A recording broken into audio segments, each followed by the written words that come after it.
Hear me now? Good. All set. All right. So it is 7:30, and I'll call the meeting to order. Councilwoman Selby, Present. Councilman Cardicchini, Present. Supervisor Keating, Present. Councilwoman Lukacek, Present. Councilwoman Martin. Present. Councilwoman Martin, would you please lead us in the Pledge of Allegiance? Pledge allegiance to the flag of the United States of America and to the republic for which it stands, one nation, under God, indivisible, with liberty and justice for all.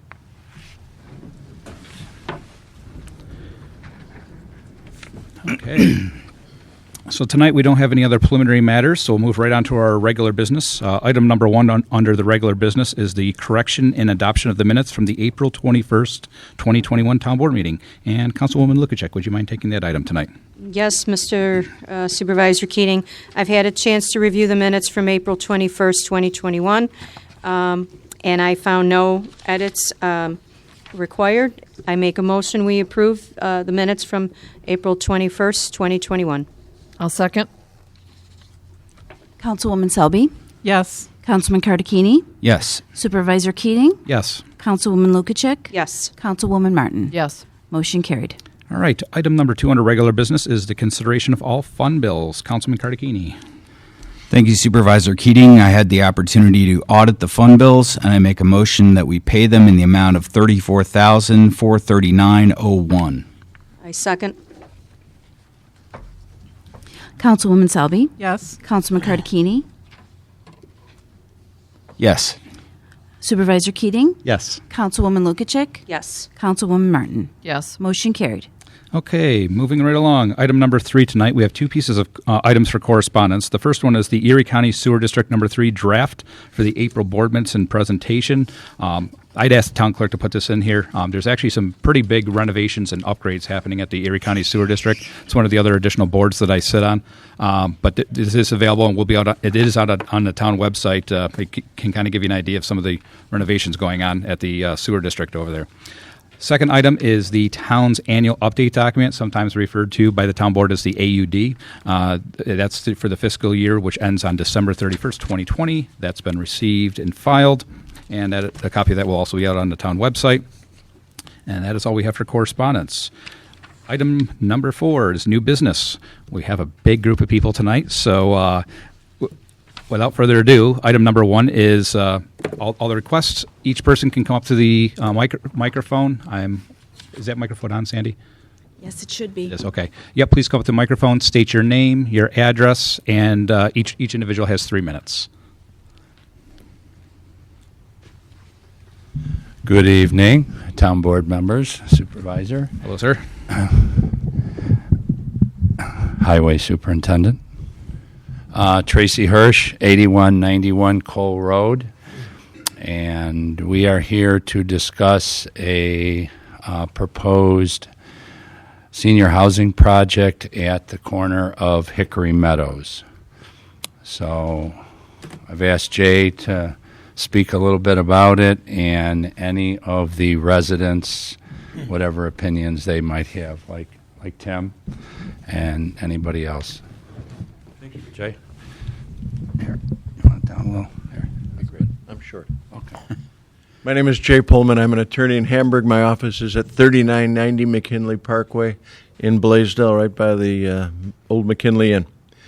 Mr. Hirsch invited me here today because for 43 years I've been representing planning boards and a lot of developers, mostly seeking to go the opposite direction, to take a piece of zoned property and make it residential to commercial or more commercial, as they say. I'm here kind of with the opposite request today to take 9009, a 2.5 acre vacant parcel right by Hickory Woods, other side of the street from the post office, Hickory Woods subdivision in the back, and a number of vacant commercial lots running toward the town hall from that direction. It's got about 360 feet of frontage, and it would support a very small commercial development. In Boston, you have a zoning map that you you comprehensively put together and took a lot of the smaller maps. And it ends up, when you look at it as a whole, that the commercial zoning is really linear. It follows 391 very easily. And it's chopped up because you can't really put a large commercial development there, because by the time you had the footprint of the building and the parking and the setbacks, you chew up the whole lot, and the lots aren't big enough. On top of that, Boston is a third ring community.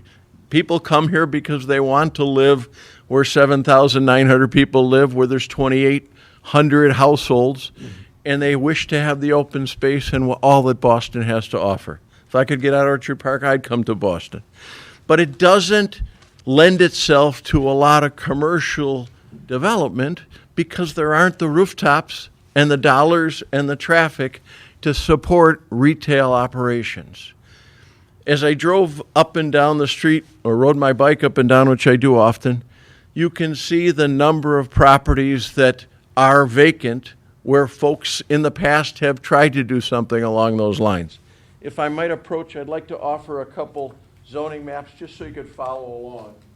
And it gives you a good idea of what the zoning is and specifically where this particular piece of property is.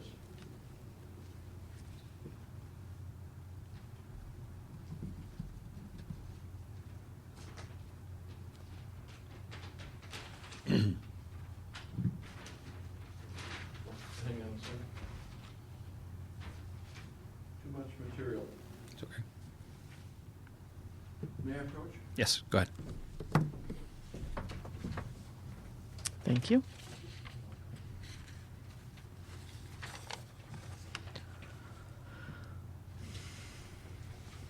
Thank you. You see the pink and the blue areas, you can follow along at the bottom as to the commercial designation. Thank you. And it usually runs from C1, which is the least intrusive, closest usually to Thank you. residential. I've marked the site on all the ones I handed to the town board. I don't know how I got you one without. Here you go, my friend. Thank you. Trade. Would you like that? Sure. I know where it is, though, but All right, well, you can. thank you. I marked the post office just to help orient you as well. And so what's happened over the years is folks have come in and they've put in their professional offices, or they put in their insurance office, or we had Wirtz Funeral Home. And there's been a lot of development between the Patchen Fire Hall and the Boston Hotel. But to be honest, it really hasn't been very successful, and we've ended up with quite a number of pieces of property for lease or for sale, or that are kind of abandoned at this point. I brought along a couple sets of pictures.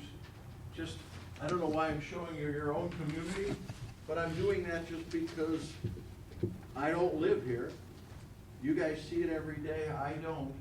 But I wanted you to take a look at it and just kind of remind yourself what's going on from the post office on down.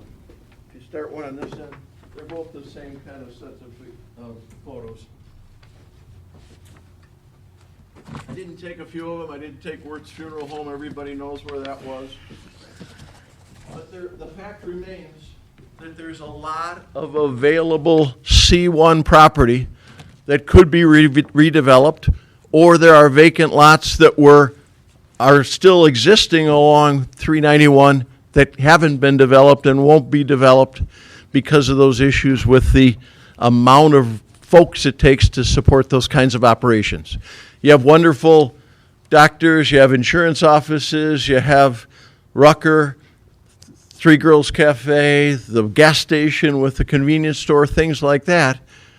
But there's really no other retail development. I looked at what happened in the past on this property, and Mr. Hirsch brought it to you. You asked the planning board for a recommendation. They weren't really comfortable doing that without a comprehensive plan, so they kind of kicked it back to you. It's kind of even hard to determine what their recommendation really was, but I don't think they wanted to issue a recommendation one way or the other. Mr. Hirsch would put up a building that would have 8 residential units in. It's his plan to rent those out be a little over 11,000 square feet, all in one rectangular building, and have one outbuilding that would be a enlarged garage to serve as the home for the lawnmower, and hopefully, if we can work it out correctly, the dumpster, so that there be no outside dumpster or issues with neighbors or varmints or anything else that would run the thing. The fact is, people want to stay in Boston. There's not a lot of residential real estate available right now, if you look, especially those folks who are new to the area without kids, or those folks who have raised their children here and have the 4-bedroom, and it's time for them to downsize. So I'd really like you to consider allowing or giving us the opportunity to move forward with the rezoning application and take it from what is a piece of property that presently pays $478 in town county taxes annually to something that would provide a benefit to the town. And for those of you who have seen Mr. Hirsch's other developments, I'm sure it would be something you'd be proud of. Okay. I'd be happy to answer any questions. Anyone have any questions at all? I can speak for as the liaison to the planning board. They were intending on the cost to the community, the cost to the town, changing and rezoning that particular parcel. So I would go back to you and say, as the changing of the guard, so to say, what would you propose that would be the charge to the residents? How would you change that if, to the better, of course, what's the cost? Well, it's going to pay its fair share, right, in permit fees, and it'll be assessed for the total valuation that the assessor feels that building is worth, and it'll go on the tax rolls. Vacant land is hardly assessed at all. It'll go on the tax rolls for whatever the assessor thinks, or he is presented with the cost of the construction once he sees the building permit. That's how it usually works. So if I can speak for the town board, those are the questions we would be asking in writing, and I can help them formulate more specifically. Okay. We can present that as we go forward. I don't know the cost. I only know generally what per square foot is. I can tell you it's fairly high end. I can show you some photos that Mr. Hirsch provided me. And this is a Amherst development that it's going to be modeled after. Okay. Those are townhomes. Yeah. Some people call them zero lot lines. Some people call them patio homes. Patio homes, You can call, it depends who the developer is or who the town. similar to what we planning have down the folks street. are. Right.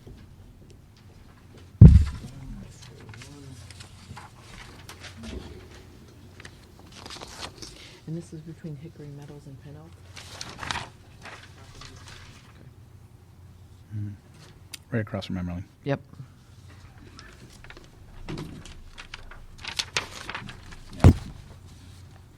But that's something we certainly can present as part of the application moving forward.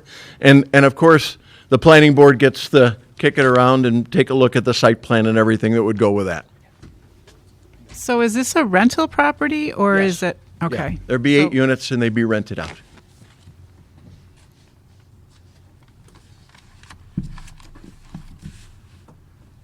Okay. Any other questions? Because I know we've gone over our 3 minutes. I know there's a couple questions and dialogue going back and forth, and I know other people have come in to speak on in regarding this proposal. So, any other questions from the board? Or? All right. Thank you very much. Appreciate it. Jay, your No, pictures are you're right welcome. here. Sure. Show you pictures of what your own town looks like. No, I appreciate it. Thank you for the information. All right, we'll give Jay a couple minutes. Don't want to rush him. Whoever else would like to speak, feel free to kind of space yourself just a little behind Jay, still in the world of our crazy COVID pandemic. Good afternoon. In case I need to answer anything for you after the question. Sure. Wayne Hahn, live on 7331 Chestnut Ridge Road. Getting on a little concern on what's going on up on Hillcrest. Last few days we've been seeing multiple tandems, multiple triaxle dump trucks This has been going on for over 5 years. And this guy up there is leaving a mess. The roads are undrivable now, almost. You want to look at my truck out front? One day, the thing looked like I was out mudding in a swamp. And this is on the road. And this goes on. This has been going on for quite a while. And it's getting ridiculous. In the summertime, we suck dust from this guy. He isn't set up to do anything like this. I've done construction for over 40 years. If we ever ran a job like this, we would have been thrown out and fined by the DEC hundreds of thousands of dollars. He's got dust flying. He has equipment running. He has trucks coming down the roads. The roads now, they're at the point, these are 4-ton roads, and you're putting triaxles on it. It's insane. Okay? I know Chestnut Ridge is a county road. Hillcrest isn't. That's a town road. And the residents there, all of us, we've about had enough.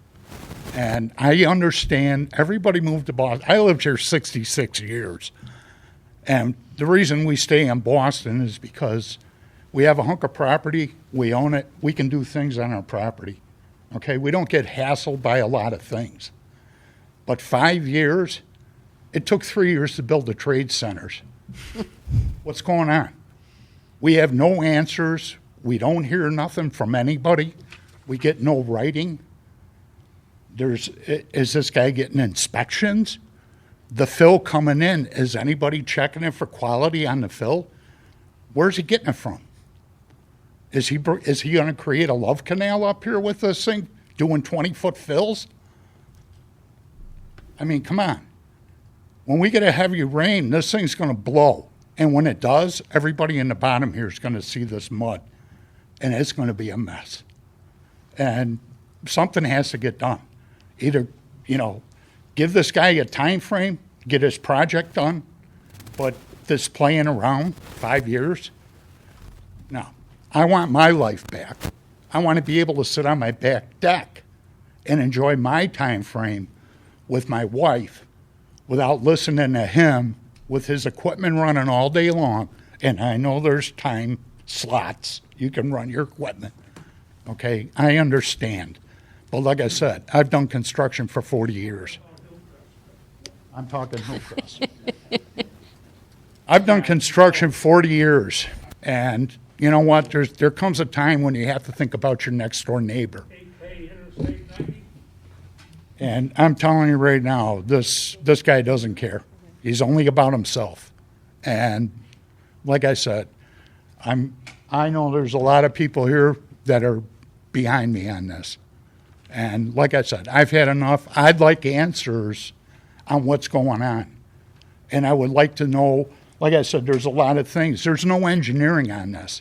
He's just bringing fill in, okay?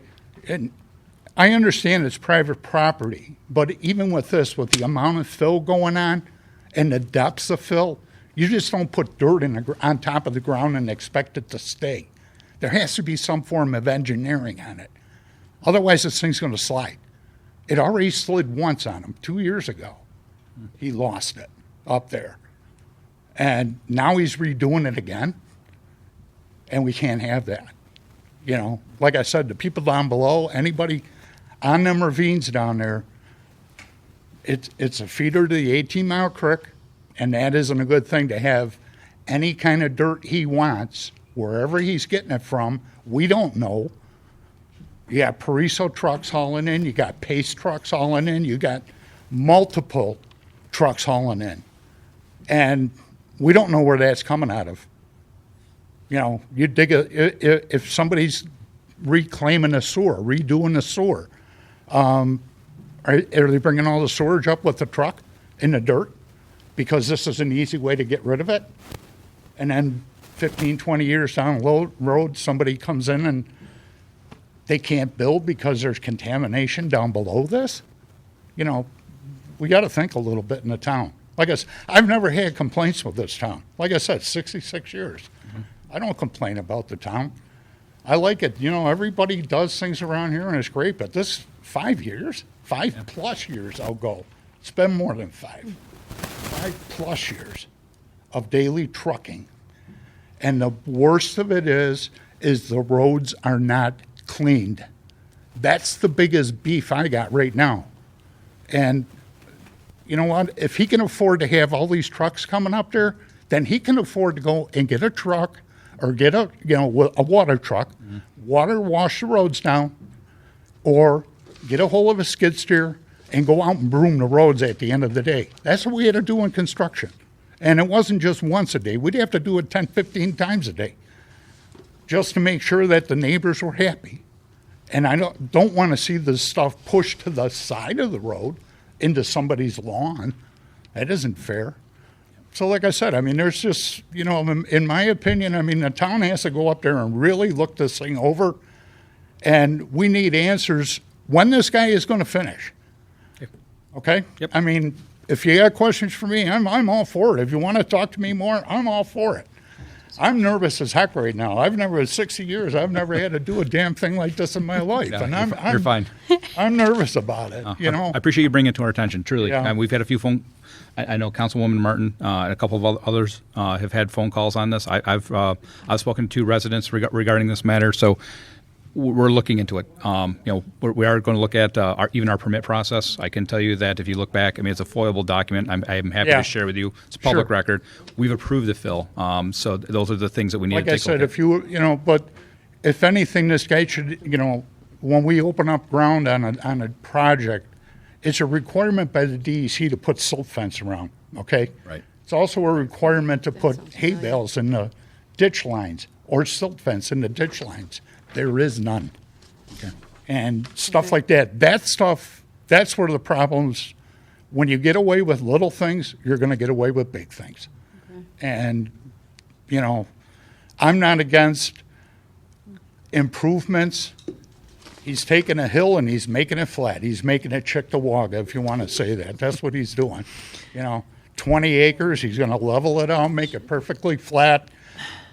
What's going in, a Galleria Mall? I mean, come on.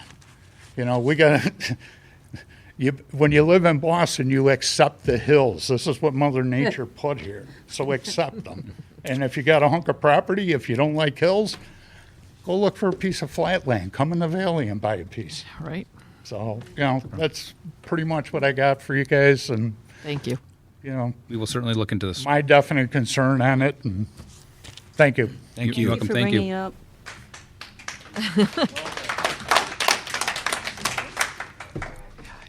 Looks like you're next.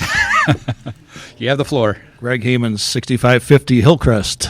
And I, too, am a victim of this for 5 years, constantly. 2 trucks every half an hour. Sometimes it's more than that. It's constant all day, every day. There's kids on the street now. Didn't used to be for a long time. This is just a disaster waiting to happen. What is he trying to build down there? It's a private road owned by another resident down there. It's landlocked. He wants to build this big housing development, which can't be. There's no way to access it legally. It just makes no sense to me. I've never complained about anything in my life either, and I've had it. I'm sick of the trucks and the dust and the mud. If it's sunny out, it's a dust bowl. If it's raining out, it's a mud pit. I can't take it anymore. This guy has got to stop. Okay. Thank you. Sir, I didn't catch your name. Sir, can you repeat your name, please? Greg Hemans, 6550 Hillcrest. Thank you. 65. Hi, Hello. Sarah Johnston, 6514 Hillcrest. I spoke with Mike on the phone. I've had a couple conversations with Kelly, and she was gracious enough to actually come out and look at our street. In addition to all of the complaints that Wayne has, I want to start a narrative that is further than that. He's been issued a fill permit, that I know, just based on my conversations. I would like to consider revoking it. I mean, I texted Kelly yesterday. We had 50 trucks before noon. 50. You're talking heavy commercial activity on a residential street. I mean, my concerns go from community impact, environmental, to infrastructure. The roads, they're not meant to carry the weight of all of this commercial vehicles. You know, I don't think that the fill permits were designed for this. In addition to that, you know, my questions are, what does he have to provide when he is applying for the fill permit? Like, is he providing you just satellite images of the property? Does he have to provide a basis, a justification for why he wants all the fill?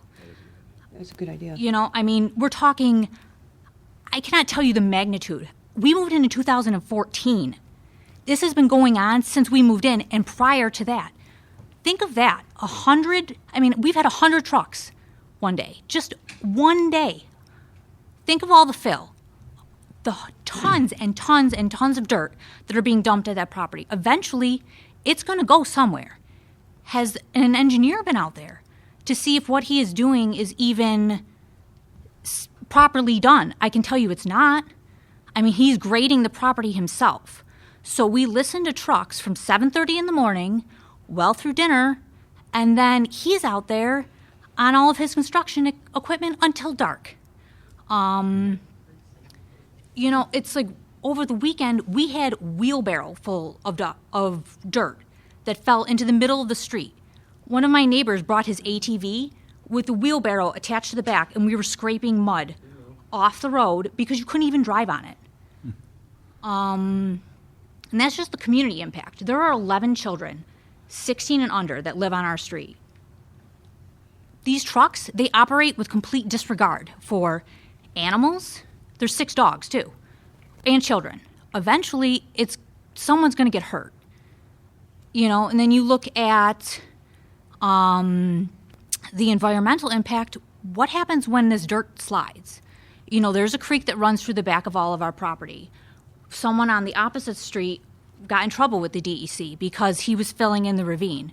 What happens when this dirt that's not properly been graded with, you know, and Kelly expressed her concerns with the slide in the land. What happens when all that dirt slides? What residents are going to be affected by that? Who's going to get hurt by that? And what is the environmental impact of that?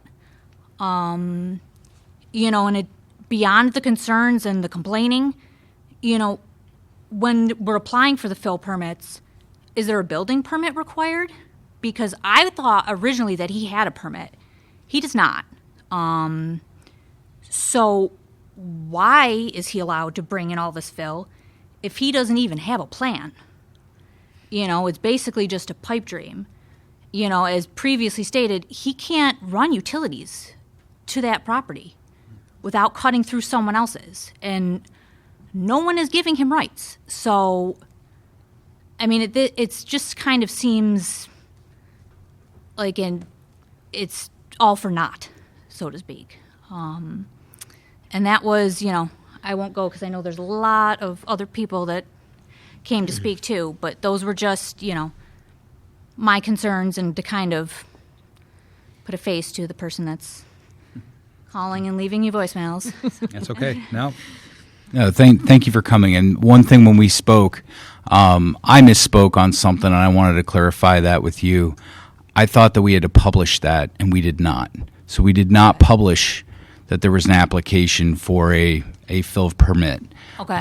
So I wanted to clarify that and be honest with you on that. Oh, okay. Well, thank you. But thank you for coming. I wouldn't have known anyway because, I mean, we don't get the papers, so for okay, Amber but Sun. I knew. So.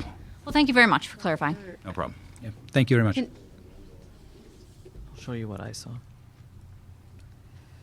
Good day. How are you all? Good. My name is Daryl. I live at 6563 Hillcrest at the dead end, where all the trucks make the right-hand turn and pass my property. For the last 5 years, our road has been a mud hole continuously. For the last 5 years, all the windows on the west elevation of my house and the south elevation of my house cannot be opened during summer because of all the truck traffic and all the dust that blows through. I'm tired of all the mud. I'm tired of every day coming home from work and I hear the Jake brake. They don't want to touch the brakes because that costs money. They pull on down. I hear boom, boom, boom of the door slamming. Then I hear the bulldozer, beep, beep, beep, from 7 in the morning till 8 o'clock at night. I don't know what he's doing down there. I don't really care. I'm worried about the stream behind me is a feeder creek to 18 Mile Creek. Okay, so where the soil is coming from, I know it's not being vibed. I know it's not being compressed. I work for the state of New York. So when you do a fill, every 6 inches gets vibe-packed. It gets checked for compression before you go to your next tier. That ain't happening. Okay? My wife is tired of the mud. I'm tired of cleaning my truck every day. So I'm up there last week with Sarah's husband, Mike. I am cleaning the street with a shovel, my ATV and my cart, scooping off between grapefruit-sized and football-sized chunks of mud up and down the road. This has been going on for years. I mean, I get it. People want to build and beautify things, whatever. I'm done with it. Okay? So the bottom line, where I'm coming from is, if it's not going to get fixed, I'm going to hire an attorney. My sister-in-law's an attorney. I will talk to attorneys. They owe me favors. I will talk to the DEC. Do water samples. I'm done. I'm done. I cannot open my windows all summer long. Everybody knows that on the street. It's been going on for years. Okay, we're done. I mean, I get it. You got to build something, but I'm done. I'm sorry to start raising my voice, but I'm No apologies needed. we're so aggravated. I mean, I know Ken. He works night shifts, so he comes home. He's out of sleep during the day. He ain't sleeping because Buddy doesn't want to use the regular brake brakes. He hits the Jake brake to slow the truck down. Well, what time you hear that go down in the banging a dozer? I mean, so my retribution is I know people in Indigo Entertainment. So when he's all said and done doing all his pristine things, I'm going to park a shitload of amps and I'm going to play the same shit back to him. Thank you very much. Hey, Daryl, if I may ask, what's your last name, Daryl? For the record, I'm sorry. What was it? Opiella. Thank you. You're welcome.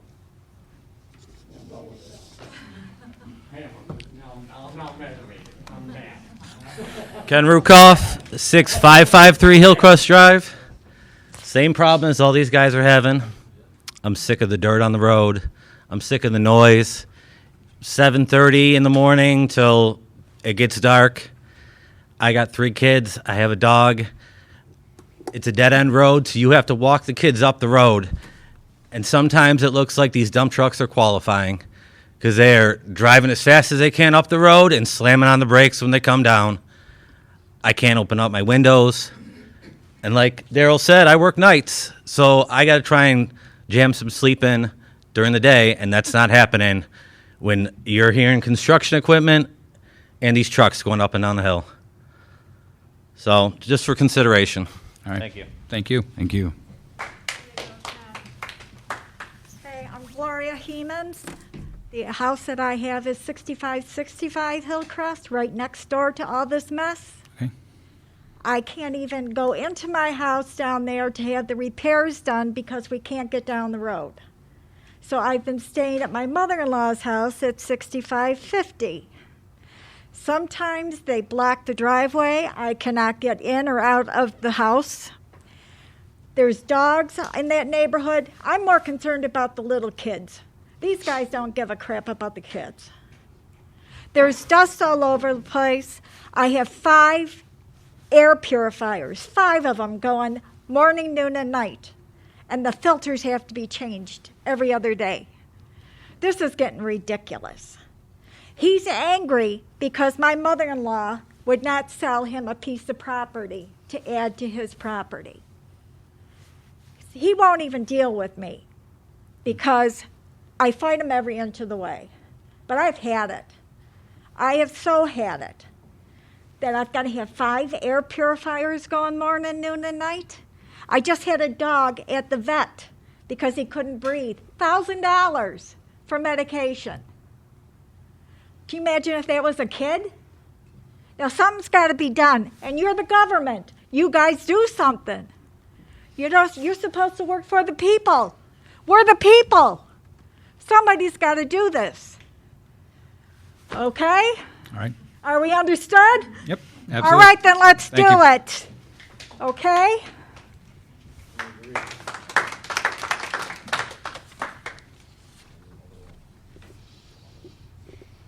My name is Pamela Root. I live at 6550 Hillcrest. I, too, like everybody else here, sick of the trucks up and down. Now, my neighbor that I don't know her name, but Sarah, you were counting how many trucks.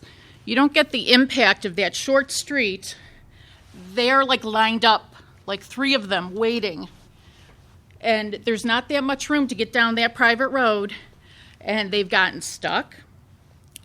They've blocked everybody in into their driveways so they couldn't get out. When you walk outside, it is a cloud of dust. You don't want to, you actually do have to wear your masks when you go outside because of everything you inhale in. I do not drive. I walk. I walk to work sometimes. I have to walk that stretch. I walk on rocks in the mud. You can tell that the road is broken off. We have dogs on the street. Of course, we have a lot of children on the road now, and I fear for them because those trucks whip right by. So something does need to be done about it. I work real early. I get up early in the morning, and on my days off, I want to sleep in. I can't because the trucks are going back and forth, and like I said, they are backed up to go down. So I do hope you do something about it because it's not fair to all the people on the street. You got to keep washing the cars. The house looks filthy. Can't open up the windows because you just don't want to breathe any of this in. So I hope something does come of all of this because we're all really, really sick of it. Thank you. Thank you.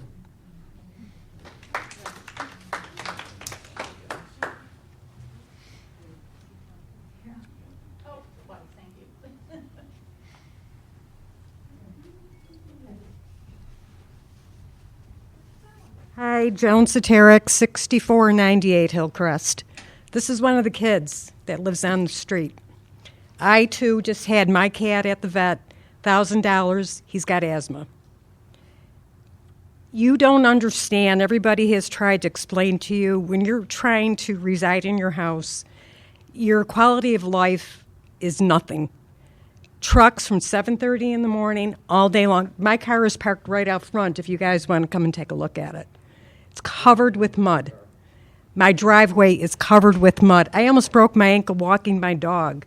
The rocks in the road, you can't live. How can we live under these conditions?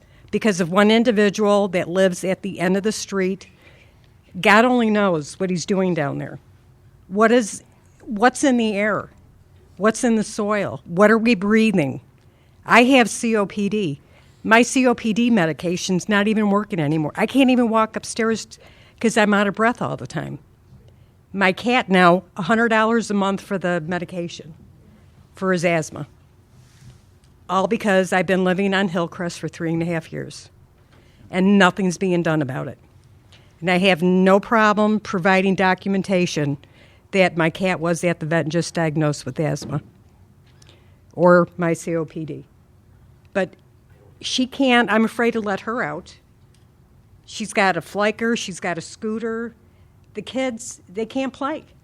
How can you play? When I walk her to the bus, you fear for your life because these trucks come whipping around the corner. The mud is this thick in spots on the road. It's unbelievable. Something needs to be done. And I've called the code enforcer a couple of times. Well, I'll check into it and see. Never heard back anything. Wayne spearheaded all of us to get to you guys to see what you can do to get something to happen and have this stop. You can't sit on your front porch. You can't walk down the street. When I walk the dog, you're taking your life in your own hands. And here, dogs have a mind of their own. That's all he's got to do is just pull one way and he's a goner. Are we going to put up with this? So I'm asking you, please, please, for the safety of us, our kids, and our animals, please do something. Our property value is going to, and if we try to sell, who the heck in their right mind is going to want to buy one of our houses when they come down our street and it looks like a big mud pit with tandem truck after tandem truck after tandem truck? Enough. I've had my fill too. Yep. Thank you. Ma'am, if I can ask a real quick question. You had mentioned that you had contacted a code enforcement officer. Yes. Do you recall about what time? Last year. I called them twice. Okay. because we will follow up on that. Thank Okay. you. Thank you for telling us that. Mhm.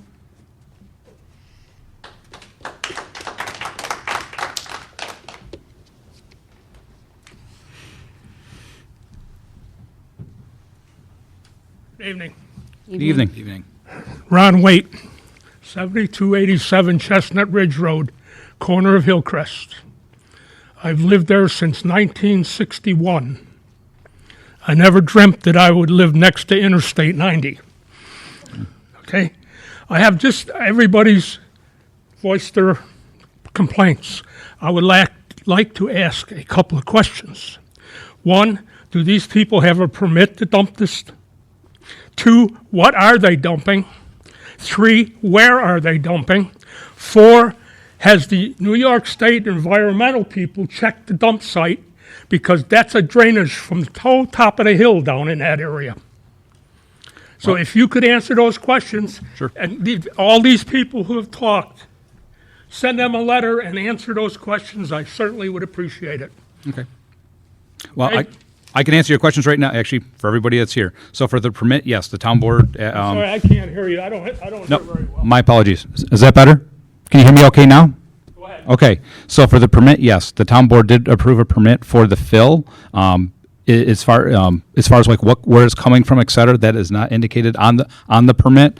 And as far as the DEC, that would be something that would be handled through either the Army Corps of Engineers or the New York State Department of Environmental Conservation. It was brought to our attention through recent phone calls to other board members that that there's potential filling of potential tributary in that area. If that's the case, that would be something that would be looked into either through the Army Corps of Engineers or the New York State DEC.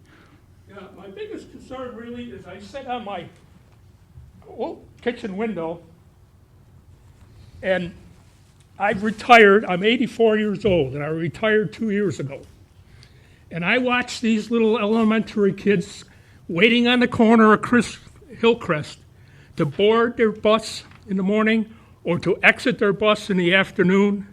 When the weather is bad, their parents come up the street with their cars and try to park there to pick them up, and these trucks are coming down the road. I've been timing them. There's at least one every half hour. Actually, two, because there's one coming down and there's one coming back. Sometimes there's three. This is getting to be really ridiculous. I don't know what they're doing back there. I have not been able to walk back there to find out. But it's been going on, like these people say, for 5 years, and it's getting pretty bad. And that road wasn't built for that kind of traffic, right? Correct. Correct. That's correct. And that road is always covered with dirt, mud, dust. I can't open the windows on the Hillcrest side of my house in the summer because the dirt comes in my house. So that's about all I have to say. Thank you. Thank you. It's only me again. Has anybody addressed the fact of all the animals that used to be in that creek, the coyotes? All of them. I mean, what else is out there, Al? What other kind of animals are in there? That Al? Yeah. Oh, I have dogs, I have cats, I raise pheasants as well. I mean, there. Chicken, pig. Well, you have chickens, pigs. There were Yeah. coyotes. I've got coyotes on my grass in the morning, taking the dump. They were because all got nowhere driven to from go. their habitat. Yep, that's it. He filled it all in. Foxes, you name it, it's up there. God only knows how many he killed. But I'll tell you right now, this is a whole different atmosphere. A whole different atmosphere. And somebody's got to do something about it. And that's on you guys. Because we're here tonight to tell you, this is not a way for us to live. And if you lived on Hillcrest, you'd feel the same way. But somebody ought to take a look into that wildlife that's been destroyed. And I don't even know about the what do you call it, the dirt and everything they put there, because there's all different colors of dirt on the road. But somebody's got to do something. They got to do it now, before summer, when these kids are all playing or trying to. Because you can't trust this road because of these people. And he gets away with it. We don't understand why. Somebody should give us an answer why. That's all we want, is an answer. Okay. And the second thing we want is when it's going to end. That's it. I'm not going to talk to you anymore. I just have one final thing to say. Sure. The bottom line is, you see there's a lot of angry people here. What we really need to do is, we need to get the road clean. Okay? All our kids can't go out there and ride their bikes. Can't walk up and down the road. We're tired of driving every day to and from work. Your car is full of mud. The road needs to be clean and needs to get repaired. It has to stop, but not on the taxpayer dime. He should be held accountable for this. Because I know you guys in the past have fixed the road. You put asphalt down on the aprons where he's destroyed it, where it's crumbling. I know he didn't pay for it because he's a cheap prick. Okay? No, it's the bottom line. Okay? No, it is. I know. Okay? That's all we're asking. We want to know what's going on. We want to be able to have all our kids out there be able to pull out of their driveway, ride their bike up the street without falling, stop all the traffic from taking your kids up to the corner to get on the school bus because they don't want them walking up there. And we want the trucks to stop. It's getting old. I mean, I get it 1 year, 2 years, not 5. I want to open my windows. Mm. Thank you very much. Thanks again.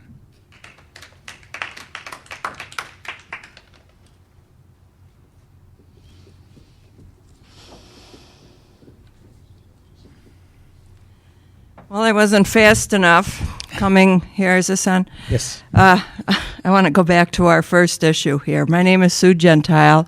I live on Hickory Meadows Road, right next to the property that we're talking about, where they want to put the senior apartments. And as I have lived in this town and on that property for 17 years now, I haven't seen anything good being done with that property. I've seen things dumped there, but the fact that right now there's an opportunity to make it something where we would bring people in, you'd have a few more taxpayers, and make that into a better looking lot than what it is now.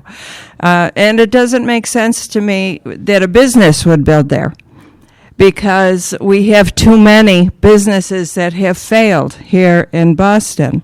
We have a lot of empty buildings. There's 3 right in that area. So if I was a business person, I'd have to question, why? Why is that? Which just makes sense to make it residential for one main reason. First of all, if I lived in Boston, and I love Boston, I've been here for 35 years or more. That makes me 36. But I love it here. But, the time might come when I can't keep up my house anymore. Well, to stay in Boston, how great would it be? Here's another place I could live and stay in this area.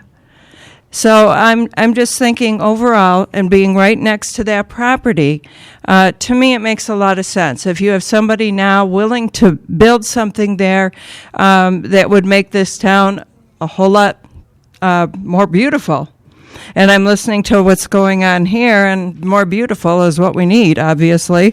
I just want to speak on behalf of the people that are wanting to change that to a residential area. Okay. Thank you very much. Thank you. How you doing, folks? Good. Yourself? Dave Korskowski, live at 8930 Hickory Meadows. Just want to let you guys know, talk to several of my neighbors about the project at hand.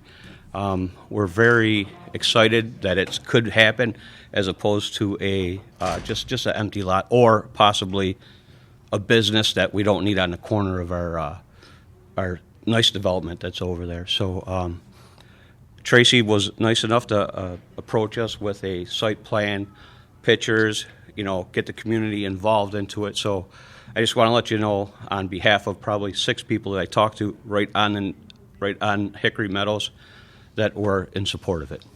Thank you. Thank you. Good evening. My name is Tim Kirst. I also live on Hickory Meadows, right across from Sue, who spoke earlier. Just want to say I'm in agreement with the same situation. If you drive from 219 to Hickory Meadows, I can only think of one commercial project that's gone in the last 5 years. And I think it's the red barn behind the old North Boston Fire Hall. There's been absolutely no commercial development. Correct me if I'm wrong, but I don't know what the zoning board was thinking back in March when they absolutely shut me down, wouldn't let me talk to state my case, but I can't see any future commercial development being any good back there. It's a residential area. I think the tax benefits you'd get if you were to build a commercial building, you'd get a nice, your tax base, but it's going to lower the 35 houses behind it and their tax values, okay? So it's probably going to be a loss in terms of numbers. But that being said, I think Boston needs to beautify a little bit. Take a drive again. Take a look at everything. There's so many abandoned, crummy-looking buildings. There really is. And Tracy has a plan to make something look nice. And I think Boston needs that. So, thanks. Thank you.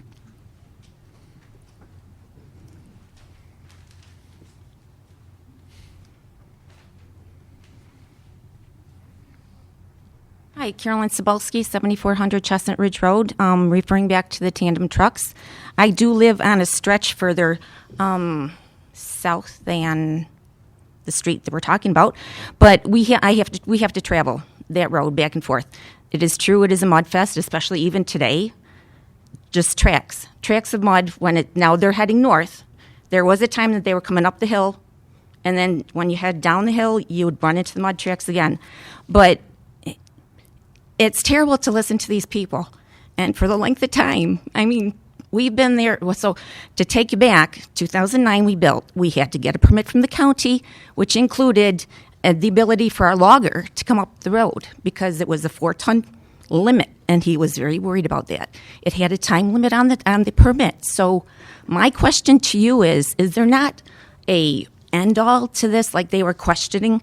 When you get a permit, is there not a time frame for it to stop and or amount of fill?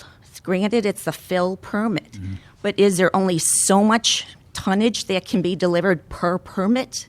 And if not, that should be an avenue that would be beneficial for the whole town to look at, because then you would avoid situations like this with no end game and plan, nothing official like we heard about all the engineering that goes into these fill projects, and if there's no one there to check it. But I think it's absolutely awful for these families. And I'm at the other, across from Chestnut Lane pretty much, but sitting back here and listening, I mean, we came in support of the problem because it is a problem on the whole Chestnut Ridge section.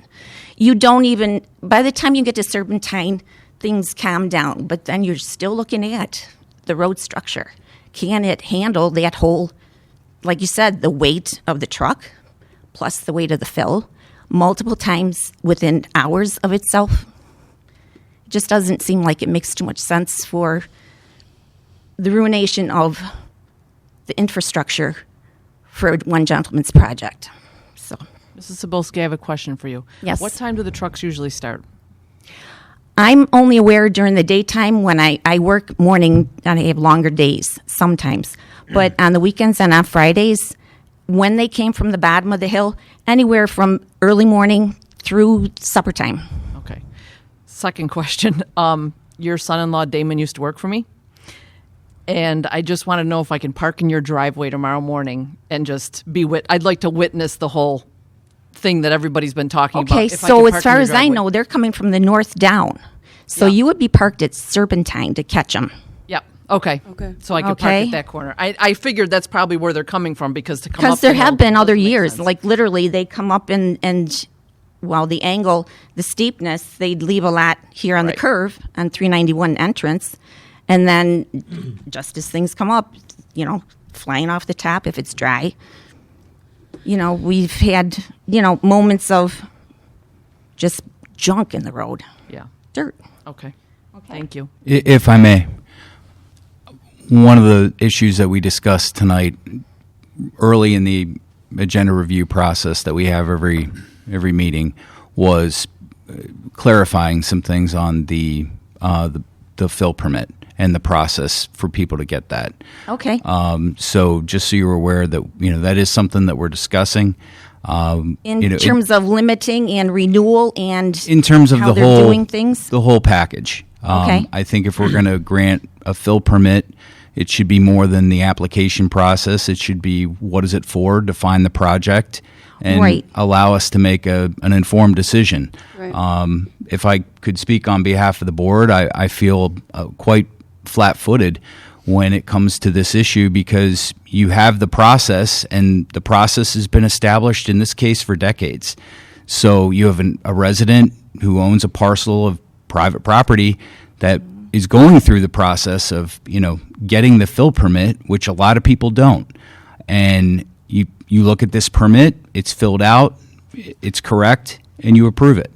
In this case, I feel like we maybe didn't make a great decision based on the scope and the footprint Right. this So is he leaving was- in the community. So he wasn't actually asked, okay, so what's your It's end not game? the process of what it is, right? And that's Okay, what so that's not included in one right now. Permits valid through the the permit's valid through the end of the year.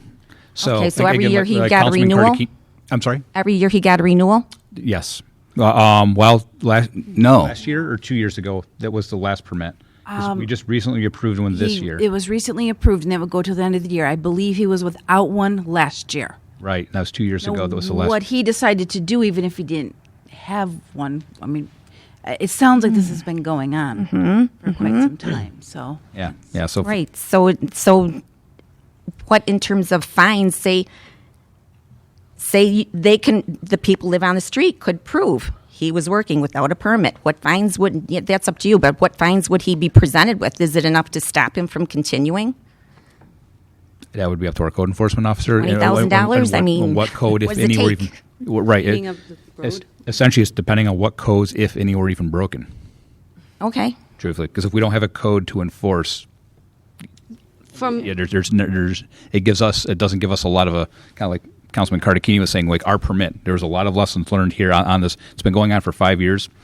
We're hearing about it now, so now we're kind of in a reactionary mode to really update our permit and do better going forward. But to answer your question, any fines, things of that nature at the town level, if there's a code that's not being violated, we don't have any.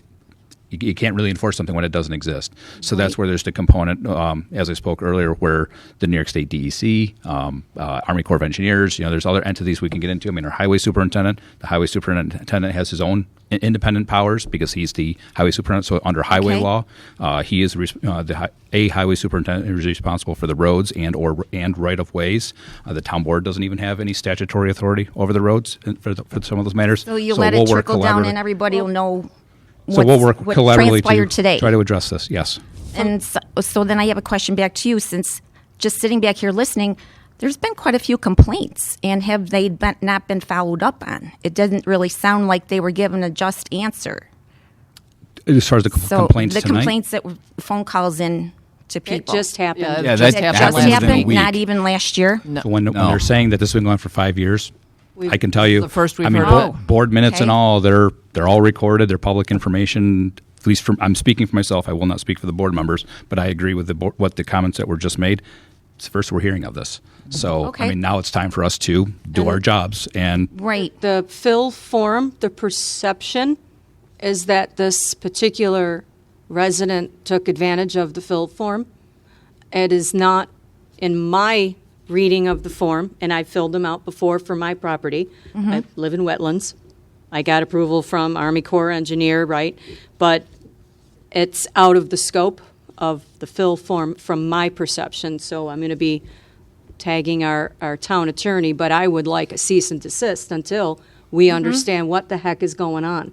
It's ruining our roads, and we've got over 8 people complaining as of this evening. And honestly, I pulled the information he provided us. He did give us a satellite view, but it's not a current satellite view. Had we had a current satellite view, I think we would have ruled otherwise. Yeah, but So the information he gave us wasn't current. I don't think he gave us the full story. What I was thinking of, just sitting back here listening, is I wouldn't be surprised. I mean, I would be part of a human chain just to block those trucks from coming down my street. And, I mean, sometimes it takes well, I don't want to say rioting, but a human chain of just saying, no, you're not going to come down our street. You're not going to ruin it. He, like you said, he didn't have a water truck. He didn't have that brush thing to clean up. I mean, that's a whole different I think respectful ball game. I think you we'd know? rather see other things be done before we put anybody in harm's way. So Well, you know, just sitting here, these poor people, and my mind starts, you know, thinking, well, jeepers, you know, it works at this place and human chains work at other places. Why not here? no, I hear you on that. So- Just so, you know, I wish the people were here, you know, that spoke to hear some of this dialogue. But it's hard to hear people living in those conditions as an elected official in the town. And this is really the first that you're hearing from it. It was a lady decided to call finally and alert, you know, pretty much the board. I mean, I spoke with her, Kelly spoke with her and visited the site. It's, you know, you're limited in government by the law and you have to act within the law. And there's some things you can do to take action right away. There are other things that have to go through a process. And I would, the process has started to review this in greater detail, but I'm shocked that it took 5 years before. Yeah. Well, I'll tell you, my husband and I, before we came, it was still daylight. We drove down there to check it out, and it's definitely, there's no way even two small cars could pass each other. It's just a wide, single-lane road. You can see they've gone off into the ditch many times with the size of their tires, and it's, yeah, it doesn't look too cool. I would agree.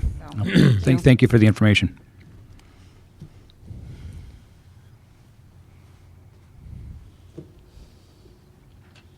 All right. Anyone else? Great dialogue. Best dialogue we've had in a long time. I know, right? That's my first ever. I just wanted to mention when Phil was brought, Tracy Hirsch again, when Phil was brought in on that property that we're speaking about, Bill Ferguson told me it had to come from within the town.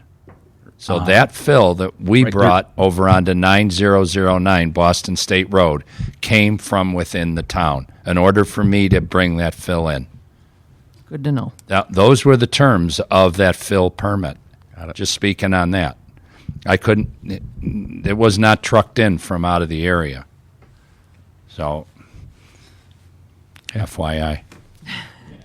Thank you, sir. All right. I don't see anybody else, so I think we're good. I will close the floor. All right. Moving along under new business. Item number 2. We have a request from Pamela Zielinski, if I'm pronouncing the last name correctly, for the appointment to the Conservation Advisory Council. Councilwoman Norton, would you like to take that item tonight? Thank you, Supervisor. I had the opportunity to meet Pam Zielinski. She's very enthusiastic with her intentions for the Conservation Advisory Council and has some new, fresh ideas, has been very involved with geocaching from her, she informed us, gave us a little lesson at our Conservation Advisory Council meeting last week. So I recommend her for to be a board member for the Conservation Advisory Council. I'll second. Oh. Go ahead. I Cheers. second, and I love geocaching. I apologize that I did not put the term on there. Oh, yes. That term does go until 3/1 Okay, of so for her term- 2023. Okay. March 1st, 2023. Yes. Thank you. Okay. And Councilwoman Selby? Yes. Councilman Cardicchini? Yes. Supervisor Keating? Yes. Councilwoman Lukacek? Yes. Councilwoman Martin? Yes. Motion carried. Okay, moving along. Item number 3 under new business tonight is a Resolution 2021-30, which is the Town Board's seeker determination for the proposed improvements to the Wool Heater, Crestwood, and Rice Hill water storage tanks.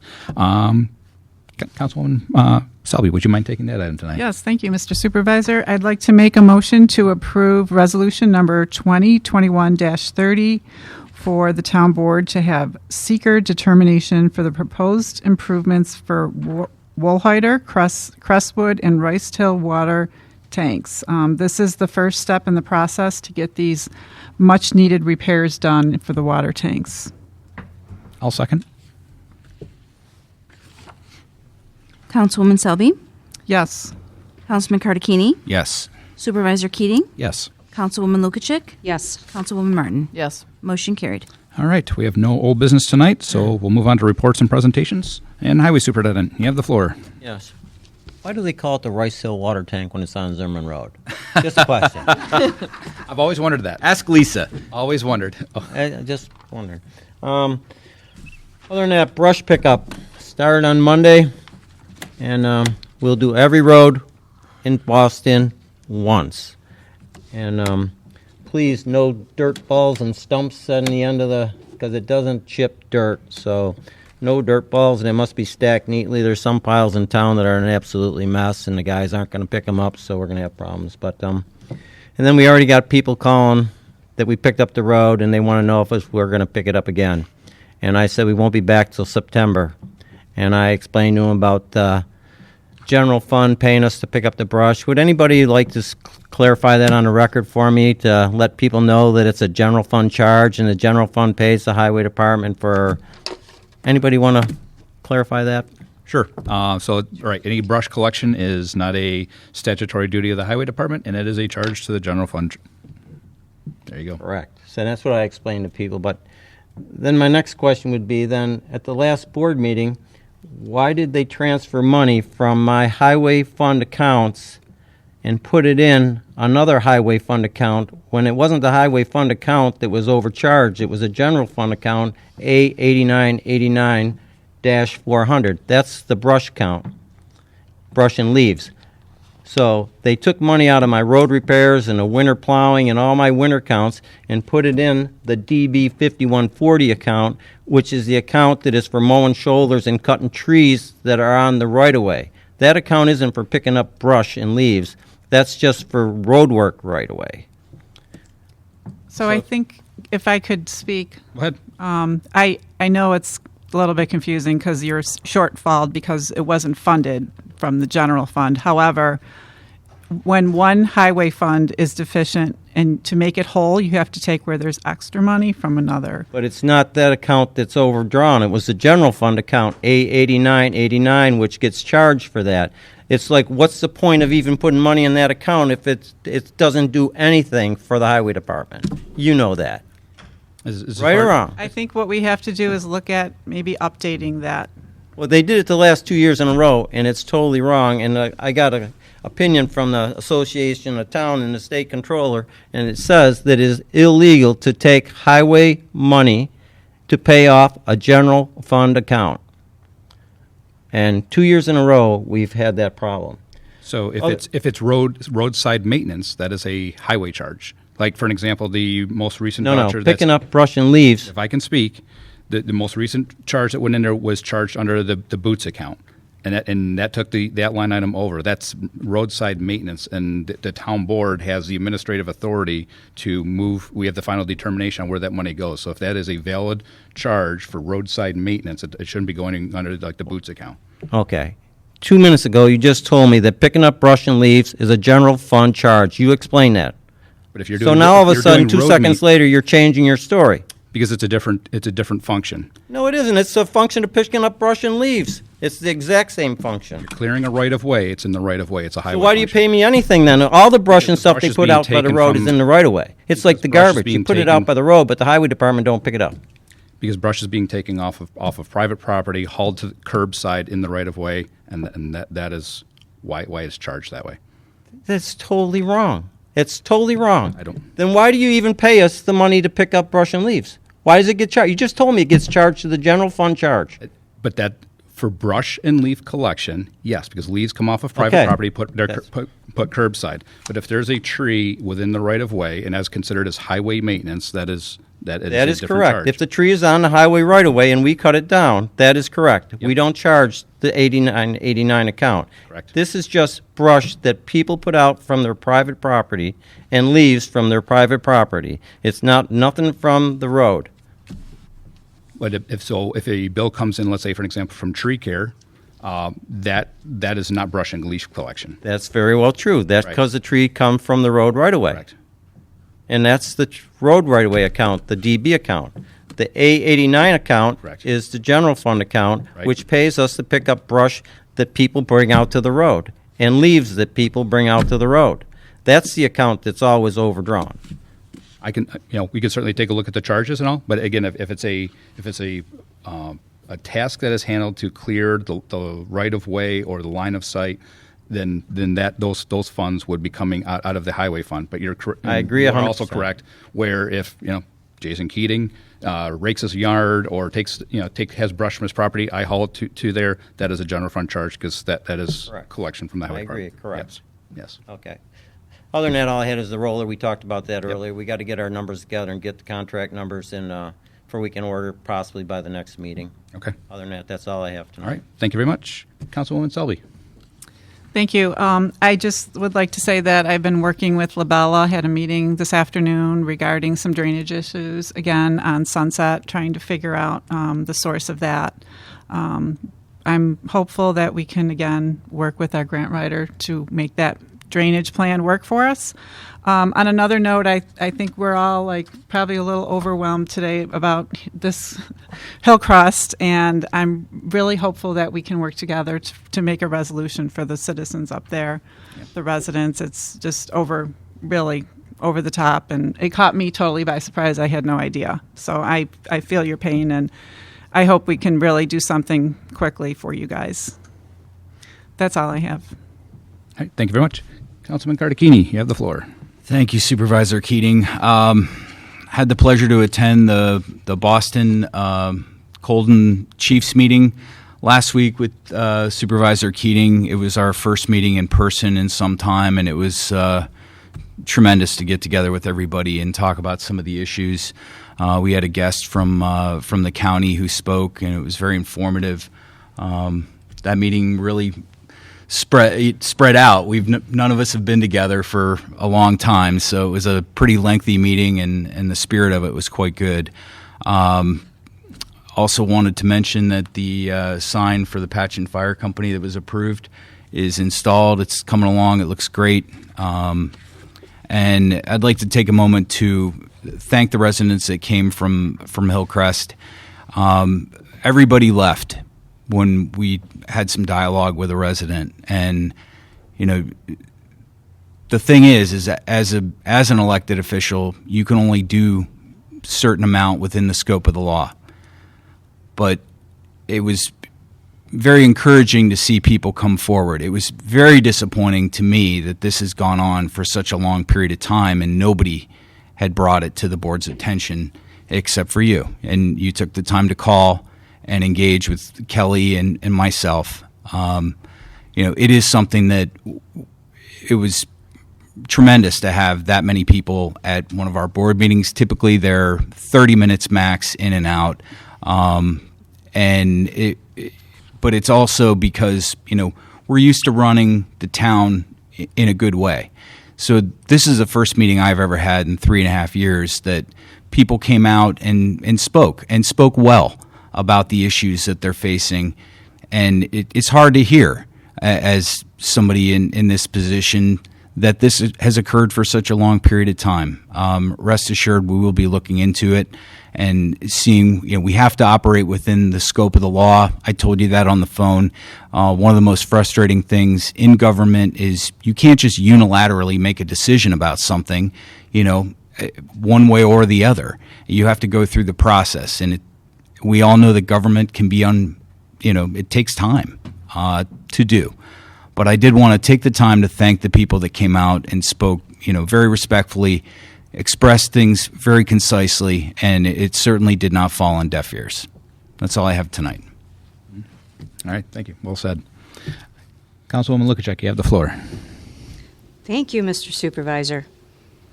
May 6th is the ZBA hearing here in the courtroom in person, and May 11th is a planning board meeting here in the courtroom.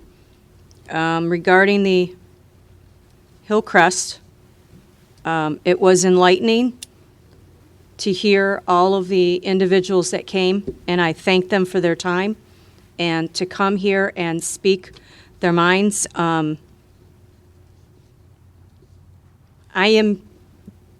work in a private company, well, public, anyways.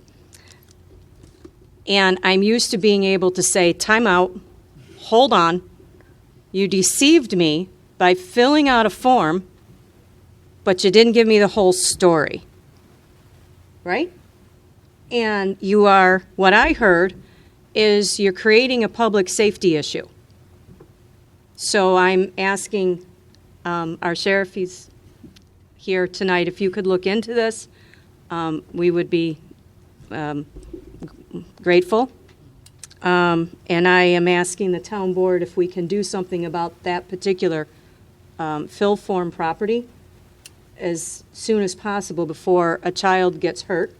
And I can understand all the dust and all of the issues that come with it, because I'm industrial hygienist, so I know about dust and I know what it can do over time to a person and an animal.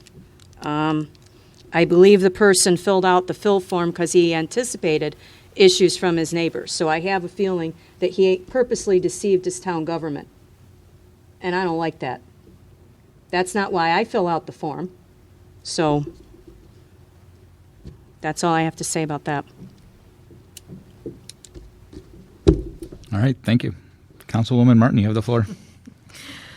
Well, first I'm going to start off with something fun. The Conservation Advisory Council, luckily this year we're having our youth fishing derby on this Saturday, May 8th from 10 a.m. to 1 p.m. Unfortunately, it's bring your own snacks and beverages because the whole COVID thing, we can't do our usual hot dog roast like we used to. Social distancing, face coverings, we figured it all out with the anticipated number of children that there will be enough room around the ponds. Prizes for all kinds of crazy, they're trying to come up with some new awards and such, so it should be fun to be had by all. To basically reiterate what Jen and Mike have said, thank you, Sarah, for calling me.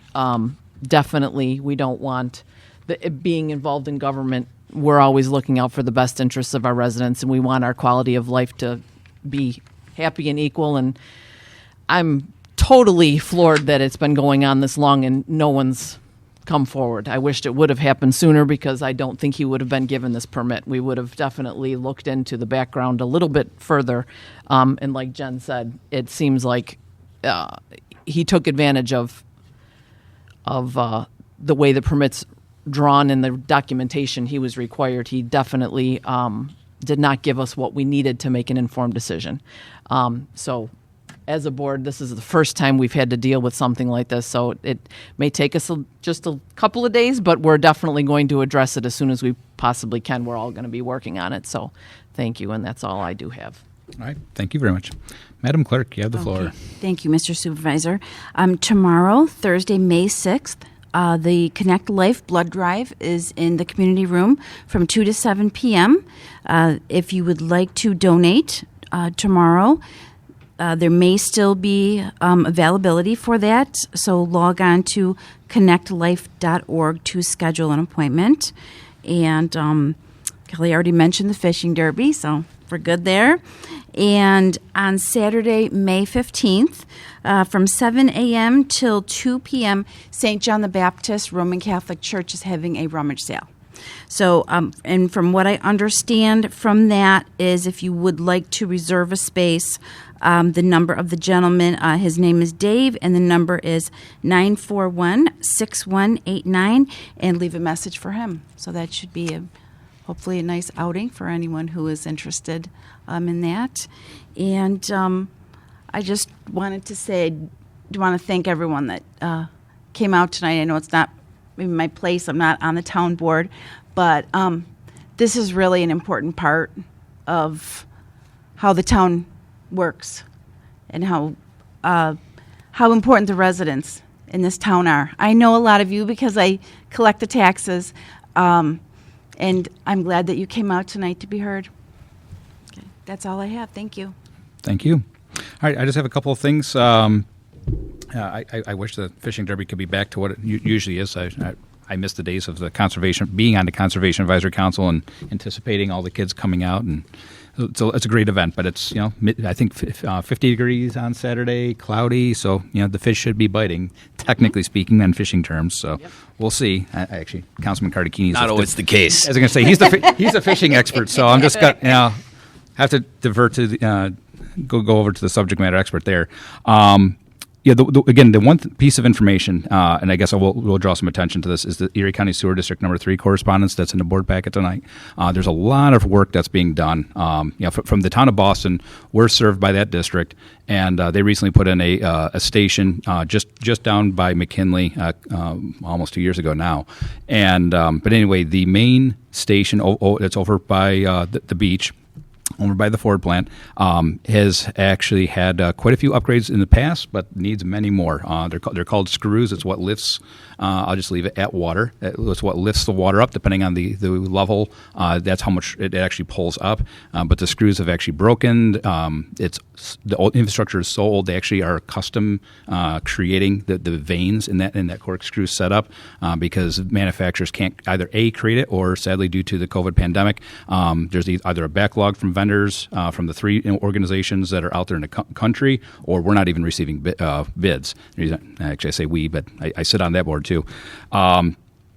But anyway, a lot of information there. We just approved some pretty substantial improvements for that facility. So a lot of this has to meet DEC regulations. So this was we didn't have a lot of decision in this. This was I guess I'll call it a metered or a phased approach.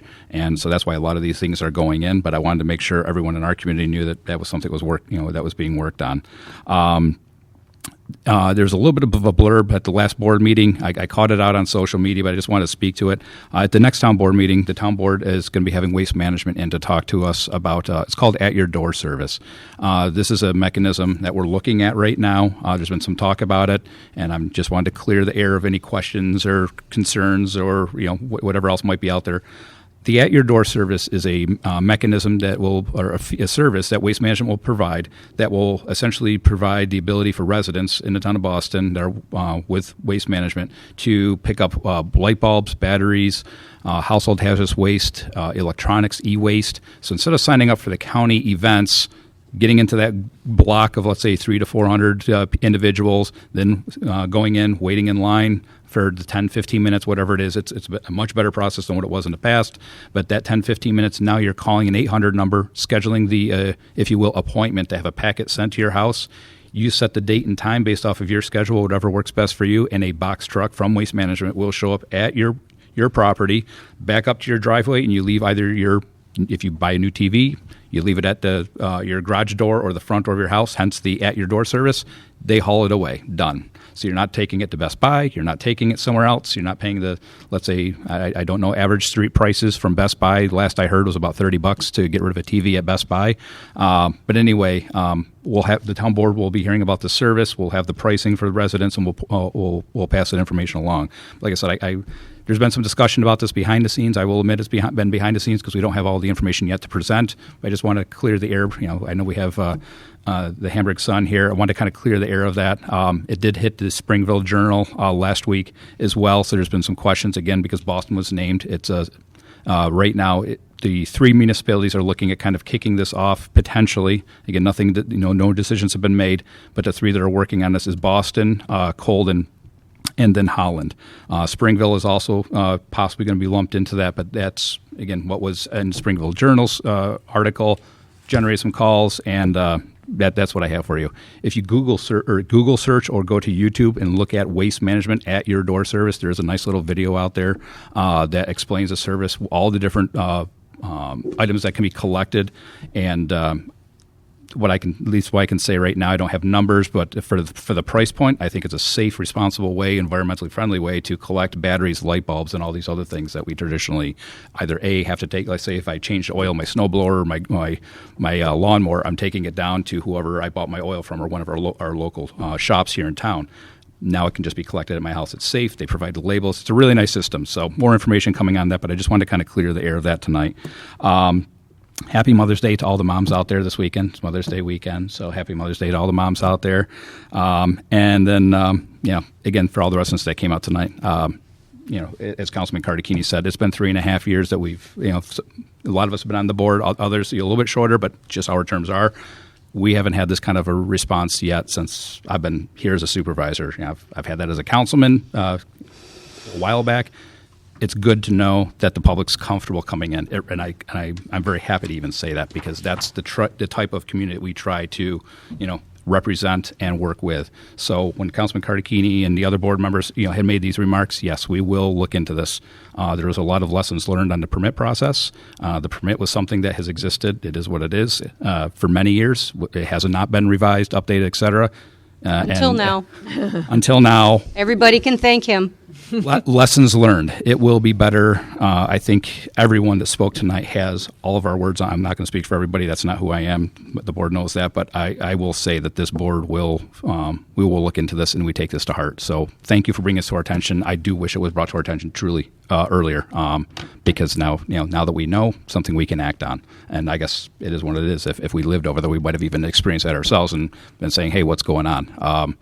Councilman Cartacchini did say it best. Again, I don't want to take up too much time, but there are certain things that we can and can't do when it comes to private property, but then there are other entities that we can partner and or work with, such as the Army Corps of Engineers I spoke to earlier, the New York State DEC, our partners with the sheriff's office, state troopers, et cetera. The highway department. There's a lot of moving parts here. Plus, we're also dealing with a county road.